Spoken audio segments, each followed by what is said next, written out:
Kaltaklangan bolalarni olib keladida oldingizga. Kaltaklangan bolalar bular qo'rqoq bolalar. Lekin nima uchun kaltak yeding desam, dars qilmoqchi edim, men dars qila olmay qoldim, fanlarim pasayib ketdi. Bolani diqqati buzilgan bo'lsa, bola qanaqa qilib dars qiladi? Uni o'sha diqqatini tartibga keltirmaydimi ota-ona? Diqqatini buzilganligini inobatga olmaydimi? Yoki bola juda qattiq qo'rqqan, IQsi, aqliy intellekti pasayib ketadi bolalarni. Qo'rqqanidan yoki qattiq siqilganidan yoki o'sha maktabdagi bulinglar, tazyiqlar, zo'ravonliklar natijasida bola o'rnini topa olmayapti-da, yana uydan ham xuddi shunaqangi tazyiqqa ichida bola.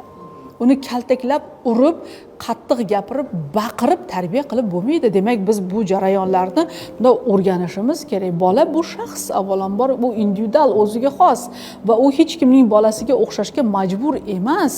U o'xsha olmaydi ham men o'xshayman degani bilan. Chunki uni dunyoga keltirgan ota-ona, ota-onani dunyo qarashi, ota-onani o'sha natijasi bolada aslida. Endi ota-ona qanaqa bo'lsa, kechirasiz, bola ham shunaqa bo'ladi-ku.